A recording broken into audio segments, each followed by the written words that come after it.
Hey, I'm Alex Radcliffe from Board Game Co, and these are the upcoming crowdfunding campaigns for the month of June. And I have potentially good news, potentially bad news, and then definitely bad news. I got a little bit of both. The potentially good news, potentially bad news kind of depends on what you want from this video. If what you want from this video every month that goes up is just a bunch of helpful links that you can go ahead and follow so you know what's coming, this will be a shorter video that delivers just that. If what you like is actually finding out, I don't know, 3 to 4 sentences about the games that are going to be coming up, this is not going to be that video. You see, I'm headed to UKGE, and I'm actually leaving the house in about 2 hours, and I have too many things to get done, and not enough time to get them done, and so I'm panicking. I could have just not done this video. That was an option. I chose to do this video just with less information, because I figured it's still helpful. It's still helpful. Plus, I put the work into, getting all this together, so I may as well finish the job, even if it's only halfway. Anyways, while I'm out there enjoying UKGE, because I think this video is going up while I'm at UKGE, enjoy the list of the upcoming crowdfunding campaigns for the month of June in a shorter style, because I didn't do any research on these campaigns. I'm going to be seeing them along with you and then trying to talk as much as I possibly can through it all. Anyways, that's what today's video is, and I'm not even ordering this in terms of when they're going up, because again, I'm panicked and in a rush. I ordered them based on the follower count, so we're going to go from least to most followers, and we're going to have fun with that. And now, for the actual bad news. Genuinely, this isn't the witty part. This is sad. This is the sad news. If you haven't seen it already, Shelf Clutter is closing down his channel. Maybe permanently, maybe not. It sounds like it's permanent, but things can always pivot and change. But Shelf Clutter, who I shout out every single time I do these videos, because he does videos every single week, or did videos every single week, talking about the upcoming crowdfunding campaigns. He did a little bit of a farewell video, a so long and thanks for all the fish. You can go ahead and watch that video over here, Time to Make Space, a farewell. Effectively, he talks about the pressures of running a channel and how it's always been something that's it's a lot to run a channel. That's what it kind of comes down to, and I get the pressure completely, and it makes sense that, again, it's on point. This isn't intended, but literally here I am 2 hours before I leave the country for a week, and I'm like, I desperately have to get this video done, and instead of not doing it, I just do it anyway. So I understand the pressures of running a YouTube channel, and I very much makes sense, and it's a lot some days, and Adam has done this for the past 5 years and delivered videos every single week, well researched, with information, while running giveaways again and again,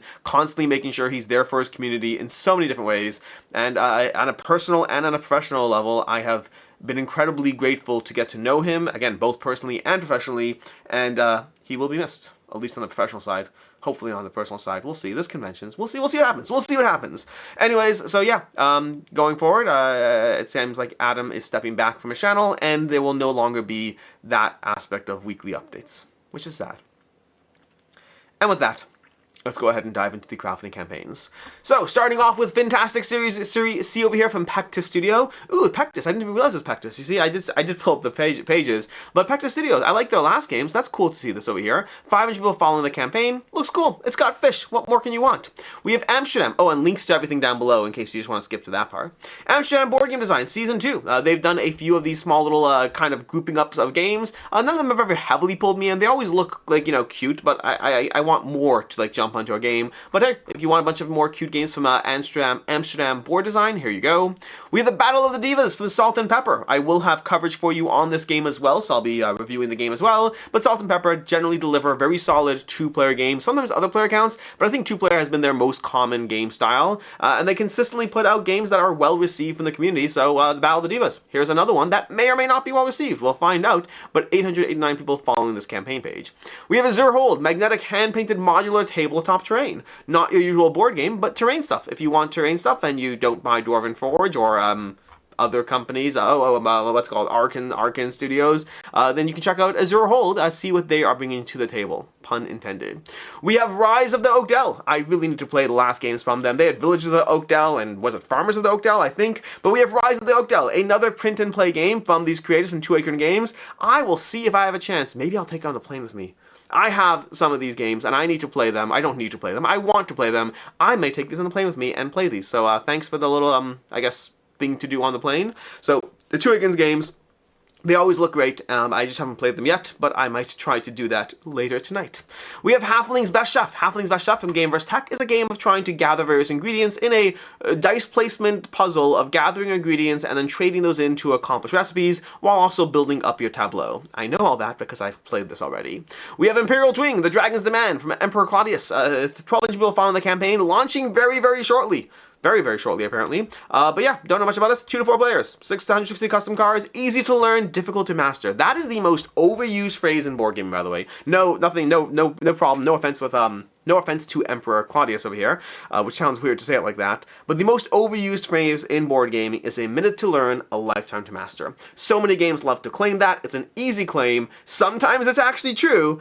Also, I think those games are not always the best, personally. We have Yinzi Ming, Fantastic Games. 16 sounds like fantasy games, but it's fantasy games. 1,600 people following the campaign page. Doesn't pull me in visually, but you know, who knows? It might be a great game. I'm just not pulled in by it.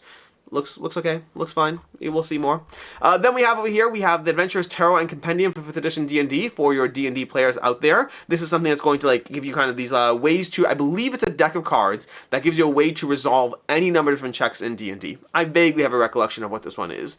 Then we have Liberation, coming to you from Francois Gilles Ricard. 1,680 people following the campaign page. This looks intriguing. It looks intriguing. Give me Resist vibes. Speaking of the one solo game that, well, they actually did 2 solo games. They did Resist and Witchcraft. But speaking of games that are solo from the company that said does 2-player games, we have Liberation. Well, we have Resist from Salt and Pepper Games. This is giving me Resist vibes. But it looks cool. I'm intrigued. I'm intrigued for this game. Launching June 18th, it looks like. Then we have over here, we have Assyria, 2nd edition from Shem Phillips. This looks fun. Anything from Shem Phillips always looks amazing. Again, some of their games have worked for me, some of them not so much. But if you are a Shem Phillips fan, of which there are many Shem Phillips fans out there, this is Assyria, launching soon. We have Darkleaf Gambit. This is a 2-player game of chess adjacent. You basically take control of these factions using a regular chessboard. You're using a regular chessboard, but with different abilities. There's faction abilities, faction goals, ways to earn relics and auras and all these other things as you go head-to-head in a 2-player experience of trying to crush each other using your unique faction against your opponent. We have Paradise, a wastepunk board game. Desperate warbands clash in a harsh wasteland, battling fiercely for survival in this skirmish game from Mindwork. 23 people following the campaign, and not a lot currently on the page yet. Then we have Cozy Cat Cafe, 3,900 backers, so 3,900 followers, from Stammy Games, their first created game. So this has got to have Launch Boom on it. Launch Boom's got to be on the page. Let's see if we can scroll down and find it here. It doesn't say that. It doesn't say Launch Boom, but 3,900 followers on a new creator who also has a game that is very mass market friendly. That's usually a staple of the things that Launch Boom does best. You're like, hey, you want a game about camping or books or cats or pets, and your first time bringing your project to life? We got you. And they do a good job. To be fair to Launch Boom, they do a good job with that bracket, with that genre of games. So I wouldn't be surprised if I see Launch Boom on this page later, because 3,900 followers is great for a first-time creator. Then again, it's cats and a cafe, and it looks cozy. So all those things kind of check out. Intrigued, but also I tend to be a little nervous about first-time creators bringing mass market-friendly themes. Sometimes they're great, other times they're great, but not for me. Other times they're bad. They also can be bad.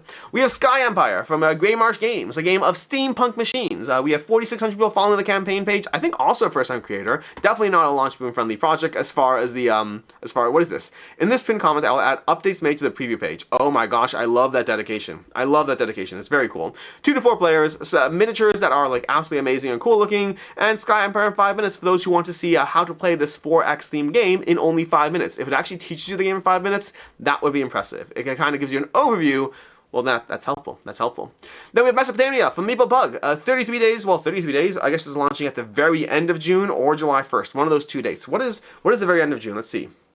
Very end of June is going to be... Oh, this is probably launching July 1st, because Tuesdays are a thing. This is probably launching July 1st, so I apologize. This one you're getting a preview of a preview. 64-inch people following this campaign page, coming to you from Meeple Pug, Mesopotamia, got gorgeous miniatures, has lots of events as a whole. Like, they have a big focus on the events in the game, how they can really change up the way you're interacting by giving players different focus points. But lots of cool things brought to you by the people who brought, oh my gosh, why am I blanking on the last big game? They did the Dark Blood, was that what it was? I think it was Dark Blood. That's the name of it, I believe. Dark Blood, there we go. Dark Blood over here. So yeah, we have Mesopotamia from Meeple Pug. plug. Then we have the Isofarian Guard Veilward from Sky Kingdom Games. This is continuing Isofarian Guard in a expansion to the game, giving you basically more of the story. More of the story, changes to the gameplay. The gameplay does focus on a little bit more on deck building as opposed to the current system, so lots of small little tweaks and changes. 7,300 people following the campaign page. Very intrigued to see what this one will do. Very well received overall, and I didn't mute my computer over there. But yeah, overall, very, very interested to see more from this. This is one of the most immersive games I have played in terms of the sheer, like one of the most immersive games I've played from the story of it all. But I still have to actually finish it, but that is my lot with campaign games. But it's a very guard, great game. This is going to be the expansion to it. Then we have Black Rose Wars Revised Edition from Ludus Magnus Studio. This is Black Rose Wars Revised, taking all the things they did in Black Rose Rebirth and then making it like, you know, bringing the original game to life with all those tweaks and changes and all that. 13,000 people following the campaign page right now, so this is primed to like continue to lean into that audience. From like, this is their most popular game by far, no question. They have Black Rose Wars, they have expansions, they have Rebirth, they have Duel, they have Revised. They just have a whole lot of this mages dueling game, and that's what Black Rose Wars is. In case you didn't know, it's a mages dueling game. You have tons of spells, you're programming them out as you go, so you kind of really got to think through how things are going to play out. Ideally for 4 mages, but you can play 2 to 4. There might even be a solo mode. I think there's a solo mode in Rebirth, if I'm not mistaken, and basically lets you take various spell schools, do a lot of deck building, and then try not to destroy too much. Well, actually, you do want to destroy a lot of things as you go through the game. We have Colosseum from Fantasia Games, launching June 17th, which is way too soon. That is way too soon. Fortunately, I will be learning this at UKGE, and apparently coming back with a copy that I will be covering, apparently. So I'll be covering this at some point, but I haven't even played the game yet, and we have 17 days to go. 14,000 people following the campaign page. Fantasia Games in general, they knocked it out of the park with Endless Winter. They knocked it further out of the park with Unconscious Mind. I think like Endless Winter is great, but I will admit that over time, especially with expansions, Lost Winds of Arnak and Dune Imperium have overshadowed Endless Winter for me. I still have Endless Winter, I still think it's a lot of fun, but those were overshadowed by games that the expansions made them even better for Lost Winds of Arnak and Dune Imperium. But Unconscious Mind, oh my gosh, Unconscious Mind is amazing. Although, again, here's the thing with Fantasia Games. So far, their base games have been incredible to me. Their expansions have been not necessarily as necessary. Although, to be fair, there are some little modular expansions in Unconscious Mind that I do really like, but some have been a bit of a miss. So, which I guess is better than Endless Winter. Either way, Fantasia Games, whatever they put out, I'm interested in. Their redoing of Colosseum definitely has me very interested to see if it's good. I played the original Colosseum. I thought it was a fine game. I don't think it's the best game ever. It was a fine game. I'm curious to see what they have done with this to make it a game that is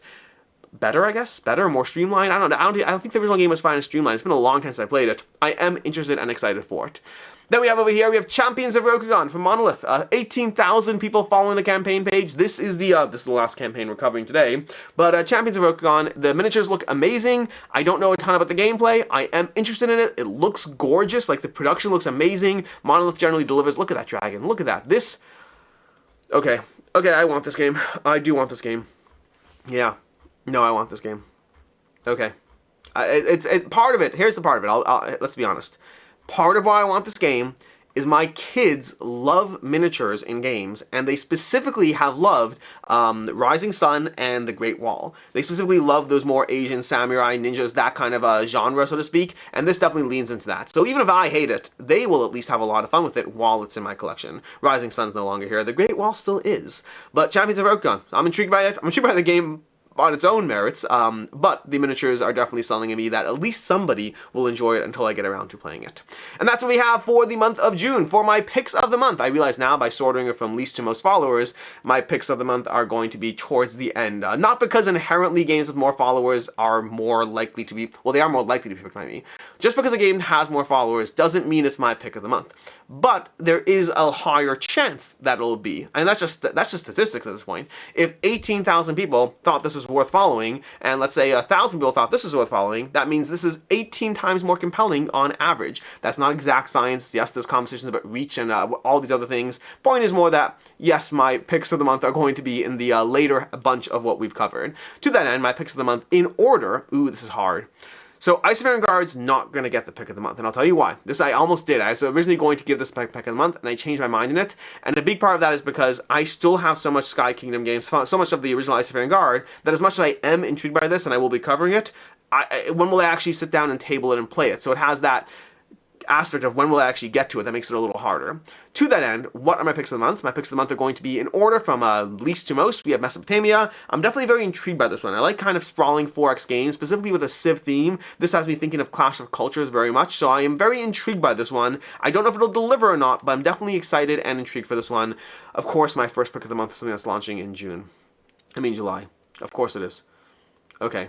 Let's see if we can give another pick of the month, because we should probably give a pick of the month to something else that is actually more likely. Liberation is intriguing. Liberation has me interested. This, I don't know if the game's good or not, but this really did pull me in visually. Let's give Liberation a pick of the month. Mesopotamia, you get bumped to next month, because that just seems fair. My second pick of the month is going to go to Colosseum. I am intrigued by anything Fantasia Games puts out, and Colosseum, I have some hesitancies, because I played the original game, and I thought it was good, but not great. But I'm still going to give it my second pick of the month, because I'm wondering if Fantasia made it better for me. And then my pick of the month is going to go to Champions of Rokugan, because that is definitely, has me very interested. No idea if it'll be for me or not, but I'm definitely very interested in it. And with that, I'm going to go ahead and wrap this up. Until next time, I'm Alex Radical from Board Game Co. I hope you enjoyed this video, and as always, I hope you have a good one.